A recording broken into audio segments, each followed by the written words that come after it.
It's the Geek Speak show at WonderCon Anaheim 2013, and I'm on the bridge of the internet. Well, sort of. It's going to be there eventually. Founder of the new Starship.com project is Houston. Tell us all about it.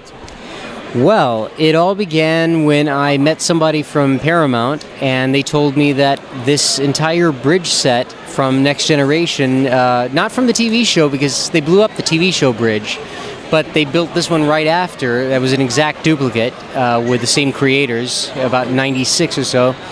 And it sat outside for 5 years, and I found it last year, and they told me it was about to be thrown out the next week.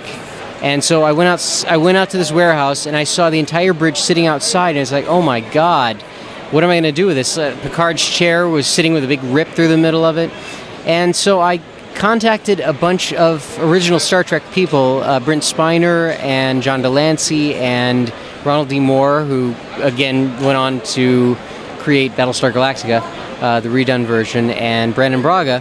And I said, look, and I showed them the photos. I said, help me on this. I can't do this alone. I need powerful people on my side.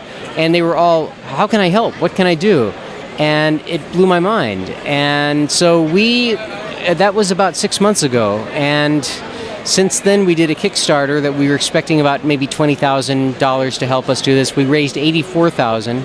And we're on the way to making the very first in the world interactive sci-fi educational museum. So we're all on the same page. So you're going to use not the actual parts for that to use on the set. You said those were blown up, right? The TV show set was blown up for the movie Generations. It was all made out of wood and plaster, and it was just destroyed. I mean, if you saw the movie, blew it up. Yeah, if you saw the movie when they crash, they smash the crap out of that bridge, and that was the bridge. That was the one they shot for 7 years. That shows you how little respect they had for it. And after that, I think the Paramount guys were like, okay, what do we do now to promote our movie? And to, the Vegas experience was going on around the same time, and they built our bridge, and it's all made out of plexiglass and fiberglass and metal, and it's all durable stuff. If it hadn't been durable, it wouldn't have lasted for 5 years. Honestly, if it had been the original TV set that had sat outside for 5 years, it would have just turned to mush. So once you get the bridge rebuilt, hopefully it'll happen soon. Where is it going to be? Where can people see it, or what do you plan to do with it once it's finished? The end of this year, it's going to be put together, completed, and cosmetically, it's going to be perfect. And we're going to premiere it at Paramount Studios. It's going to be in one of their sound stages, and hopefully one of the sound stages they actually shot Star Trek on. And then, in the middle of 2014, we're talking to a San Diego museum.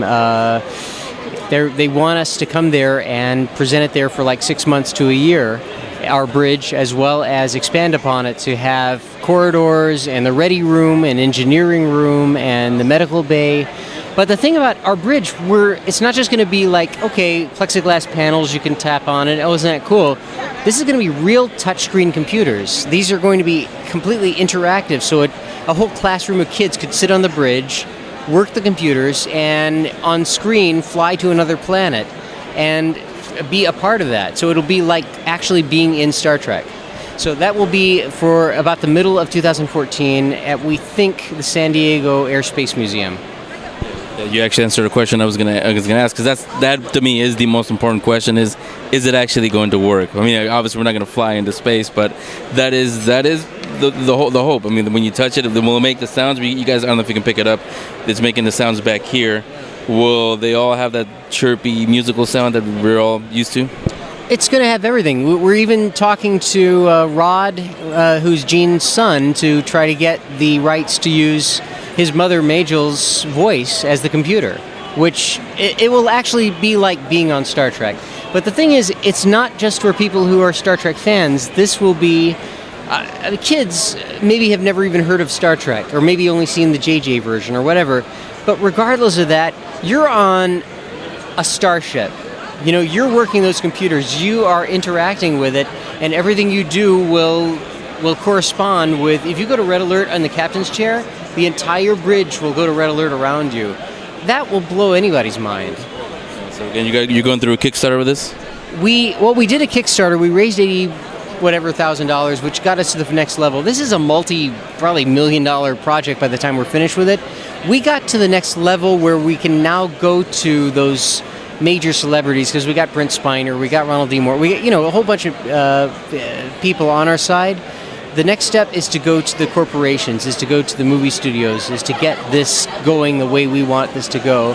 And then by 2015, 2016, we can have the very first interactive museum in the world. That it won't just be Star Trek. I mean, this can be anything. This could be Star Wars, this could be Serenity, this could be Battlestar, whatever. This will incorporate all these things and make it interactive with people. And that's never been done before. And it can be done, and it can be done for not that much money. So for people who are watching this and jumping up and down, I want to get involved. How can they get involved? How can they help? At this point, go to newstarship.com. Join on our mailing list on Facebook. It's Enterprise Restoration. And go to our Twitter and just stay in touch with us, because we've got things that will be happening that right now, just spread the word about us. That will help, because when we go to these movie studios, when we go to these government grant facilities, all this stuff, we can say, hey, right now we've got 8,400 followers, and hopefully we can get 84,000 and get that. The word of mouth and the spreading the gospel of this to get something like this out there just will show these companies that yes, there's a need in not just sci-fi community but the world to help expand people's minds and to inspire them to be doctors, to be physicists, to go into space, to be writers, to be directors, anything. This could be the first step in expanding this to change the world, which is what Roddenberry's dream was, that every child would be able to read and no one would starve. Exactly. So it's newstarship.com. Go on there, sign up, and keep abreast of everything that's going on with it. And hopefully, wish you nothing but success. Hopefully, we'll make a whole new generation of fans make it so on the new bridge.